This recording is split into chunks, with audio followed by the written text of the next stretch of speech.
presença maravilhosa, que presença maravilhosa. É por isso que nós sempre ministramos, querido, cada culto é um culto. Amanhã pode ser que não tenha o mover que teve hoje, pode ser que não tenha a cura que teve hoje, pode ser que não tenha o renovo que teve hoje. Então eu sempre digo, não falte, não deixe de vir à igreja. Não existe outro lugar melhor para você estar a não ser a casa de Deus. Aqui nós somos perdoados diferente, aqui nós somos quebrantados diferente, aqui nós somos abraçados pelo Espírito Santo de uma forma diferente. Não adianta. Em casa você não vai sentir isso, na rua você não vai sentir isso, você só sente isso na casa de Deus. Amém? Abra sua Bíblia e se perca de tempo no livro de Mateus. Eu orava ao Senhor e eu falei: Pai, eu quero trazer uma palavra que fosse direcionada à primícia, que fosse direcionada ao belo fruto, ao bom fruto, ao primeiro fruto, ao melhor, a primícia. Talvez uma ministração que falasse aquilo que me custa, aquilo que eu sacrifico, aquilo que eu preciso me desprender para ver algo acontecendo, para receber de Deus algo melhor. E aí eu falei: Senhor, procurei alguns versículos, algumas palavras, e o Senhor me deu. E aí o Senhor depois falou: não, você não vai ministrar sobre isso. É incrível como Deus fala conosco. E eu falei: Senhor, o que eu vou ministrar? E aí o próprio Deus falou: você vai ministrar sobre Jesus, a minha primícia. Eu falei: meu Deus. Eu falei: amém. Deus falou para mim: você vai ministrar sobre a minha primícia, que é Jesus. Você pode dar glória a Deus, querido? Aleluia. Jesus te deixou com boca, com língua aí, então eu poderia ir embora agora, queridos. Fui renovada. Vou confessar para os irmãos que na hora que o pastor pegou o microfone, eu falei: Deus, arranca essa nuvem negra desse lugar, arranca esse peso desse lugar, porque desde a hora do louvor eu já estava sentindo o peso aqui dentro. Eu falei: estamos em jejum, estamos buscando. O que é isso, capiroto? Você entrou aqui e não quer sair mais, você vai sair. E aí o pastor começou o anjo da igreja, né, queridos? É diferente. Por isso que eu falo, a igreja ela pode ser composta por tudo, mas precisa ter um anjo ligado no céu. E ele começou a orar. E aí eu comecei a orar e eu já comecei a sentir uns mantos estranhos. Falei: meu Deus.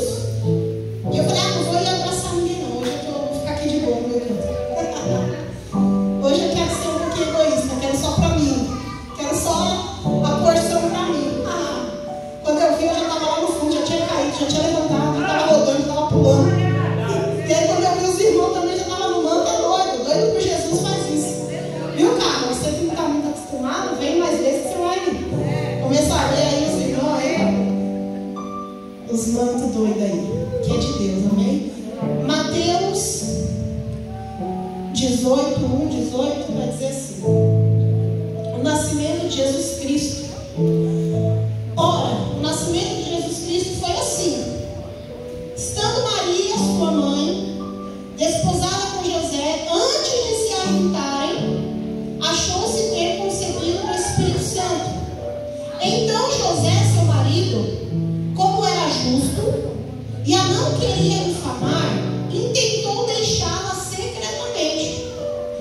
E projetando ele isso, eis que em sonho lhe apareceu um anjo do Senhor, dizendo: José, filho de Davi, não temas receber a Maria, tua mulher, porque o que nela está gerado é do Espírito Santo.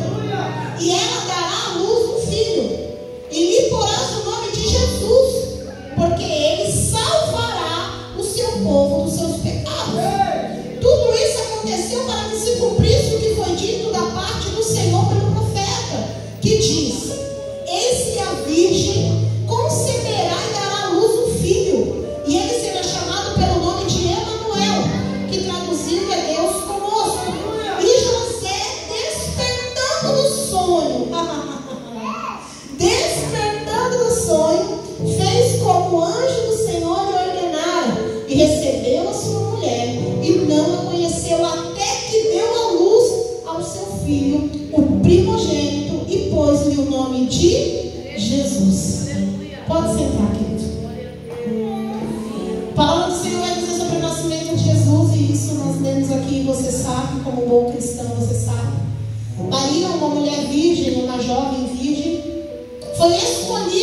Deus para gerar o teu filho, a tua primícia. É por isso que eu sempre digo, querido, sem medo nenhum de errar, nós não idolatramos, nós só idolatramos a Deus, mas aquela mulher, ela tinha algo diferente para ser escolhida por Deus. E é por isso que, se eu vejo pessoas querendo falar, criticar, se levantar contra, eu falo, poxa, para que isso? Né? Por que isso? Porque existem alguns religiosos que eles não entendem a proporção de algumas ideias, de algumas visões a respeito de Maria. E eu entendo que Maria foi sim uma grande mulher, uma mulher escolhida por Deus, que foi ali separada para gerar o seu primogênito. E depois aquele homem salvaria o povo, como assim foi dito na palavra. E aí José é colocado nesse cenário. Eu costumo dizer que José levou crédito sem fazer nada. Eu costumo dizer que José, o pai de Jesus na terra, levou crédito sem fazer nada, porque Deus precisou de Maria e do Espírito Santo. E aí José olha para aquela mulher e ela diz: estou grávida. Um anjo veio a mim e disse que eu conceberia. José olha para ela e diz: eu vou te deixar secretamente, não vou fazer nenhum escândalo, apenas eu saio da sua vida e aí você continua essa gestação, porque eu não me dei tempo com você. Como é que você vira para mim e fala que você está grávida? Imagina.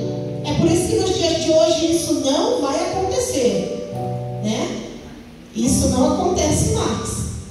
E aí ela vai, deixa José no cantinho dele, e Deus, como ele é muito sábio, ele vai e fala: eu preciso agora enviar um anjo para falar com José, porque senão esse homem vai acabar esse relacionamento achando que alguma coisa de errado aconteceu, né? E aí o anjo, José, a Bíblia vai dizer que ele entra num sono, e aí o anjo do Senhor, o Espírito Santo, vai e fala com ele. O anjo do Senhor fala com ele: José, não abandone essa mulher, não deixe essa mulher, porque o fruto que ela carrega salvará o teu povo, e é da parte de Deus, e ele se chamará Emanuel. E aí José, a Bíblia vai dizer que José acorda, não faz aquilo que ele queria fazer, que era separar de Maria. Porque quando nós somos visitados pelo Espírito Santo, quando nós somos visitados por Deus, nós entendemos que a direção de Deus até pode ser diferente da nossa, mas que a dele é sempre melhor do que a nossa. Ah, mas eu queria que fosse de outro jeito. Ah, mas eu não queria que fosse assim. Mas se Deus está falando que Ele está no negócio, que Ele vai fazer, não temos com que ficar rebatendo com Deus. Não temos o porquê ficar fazendo birra com Deus. Ah, Deus, mas eu queria assim. Ah, Deus, mas eu queria que fosse do meu jeito. Não! Porque Maria não olhou para Deus e optou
dia, quando o Senhor te recolher, você venha estar ao lado de Abraão, de Isaac, para que você tenha essa vida eterna que o Senhor promete para nós na palavra.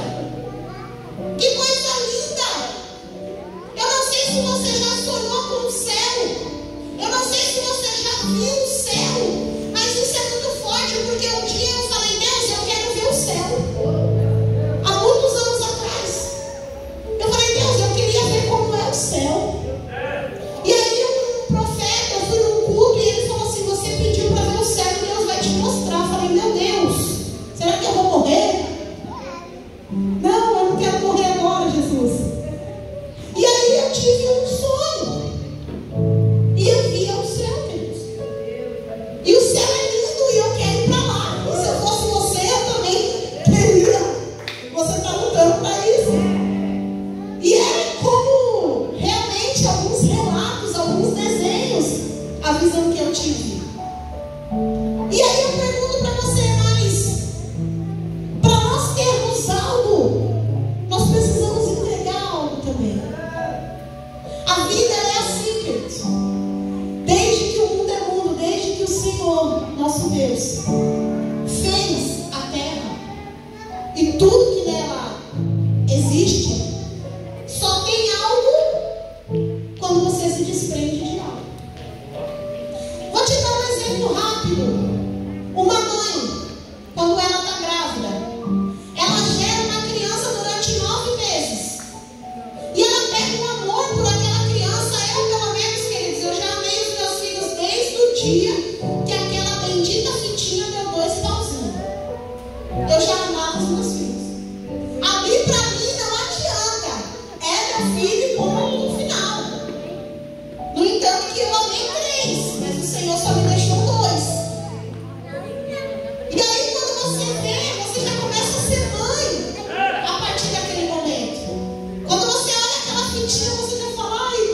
conversando, nós fizemos uma conta mais ou menos.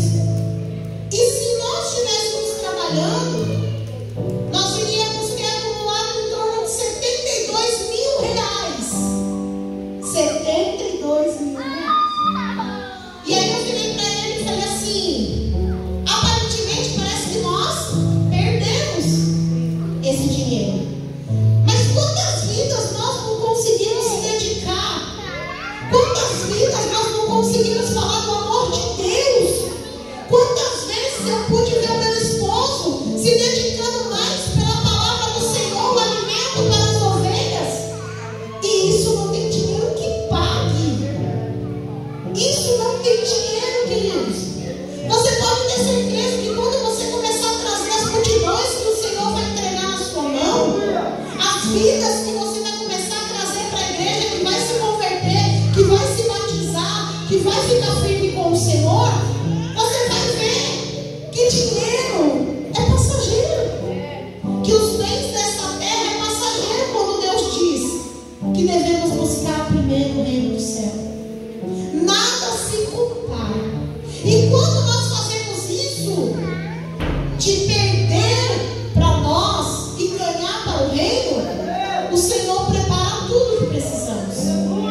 É isso que nós temos que ter na nossa mente.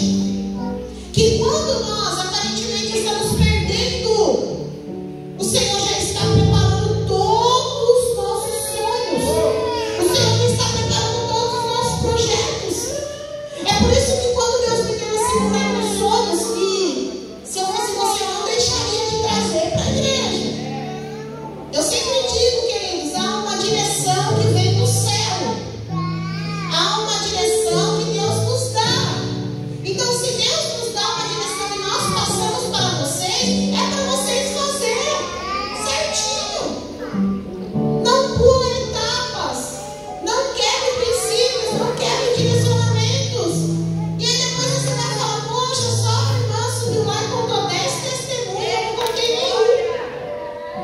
Porque às vezes nós pegamos, nós administramos dentro de nós como posse dessa vitória. Então, se você não pegou esse papel, pegue e traga a partir de amanhã. Chega em casa hoje, escreve e traga para Deus olhar. Eu sei que Ele não precisa do papel, mas se Ele que deu essa direção, é porque alguma coisa Ele quer com isso. Ou eu acordei do nada e falei: vou mandar a Laísa fazer um papel lá para mim. Não! Deus dá a direção, porque Ele tem muitas bênçãos para nos entregar. Então a Bíblia vai nos dizer sobre isso. O que foi o nascimento de Jesus? Entregue para salvar. O ato que nós devemos nos espelhar no que Deus fez para nos amar, que Deus fez por nos amar. E nós, por amar a Deus, o que temos feito? Eu não quero falar nem de dinheiro. Faça uma reflexão.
De tudo Ele merece. Não barganhe com Deus. Não barganhe com o Senhor. Para de ficar falando que quando Deus fizer, você faz mais. Quando Deus te der, você dá mais. Para que isso daí nem eu acredito. Imagine Deus. Eu não sou mais bobinha. Ai, ó, quando eu começar a receber 2.000, eu dou um dízimo. Vai dar o quê? O diabo está te roubando todo dia, você não está enxergando. Ah, quando eu conseguir comprar um carro, eu vou todo mundo para a igreja. Não vai. Quando você tiver um carro, você vai para o shopping, vai para a casa da sogra, da mãe, da madrinha, sei lá de quem. Ah, quando eu conseguir trabalhar no horário que eu vou para a igreja, eu vou. Não vai, você vai chegar cansado e você vai dar desculpa no seu trabalho. É por isso que eu sempre digo que a partir do momento que nós falamos para Deus, Deus, retire de mim tudo que te impede de te servir, o Senhor começa a fazer. E nós temos que estar preparados para isso. Será que você pode fazer essa oração? Senhor, que o ano de 2023 o Senhor tire da minha vida tudo que te impede de te servir. E aí Deus vai começar, gente. Deus começa a dar estrutura. Porque Ele quer você perto dele. Porque Ele quer um relacionamento contigo. Você não é mais ficante, você é casado. Você já não pode mais opinar se você quer se relacionar com Deus. Você tem a obrigação de se relacionar com Ele. Para eu terminar, eu costumo dizer isso, queridos, que quando nós escolhemos ainda naquela época ser ficante ou namorado de Deus, nós tínhamos escolhas. Hoje nós somos casados e nenhum casamento não tem escolha, tem obrigações. Se você é casado, você sabe do que eu estou falando. Fica sem fazer o almoço com o teu marido para você ver. Fica sem cuidar da roupa dele para você ver. Você tem obrigações. Só que com Deus a gente sempre faz barganha. Então que em nome de Jesus, nesse ano que se inicia, você venha falar para o Senhor: Pai, eu quero assumir o meu papel de esposa nesse casamento. Eu quero ser a melhor esposa nesse casamento. Porque se para o homem da terra nós queremos fazer o melhor, para Deus nós temos que fazer muito melhor. Que você venha entender durante esses dias, esses cultos da primícia, sua primeira semana, sendo entregue para Deus cuidar do seu janeiro, do seu fevereiro, março, abril, maio, junho, julho, agosto, setembro, outubro, novembro, dezembro.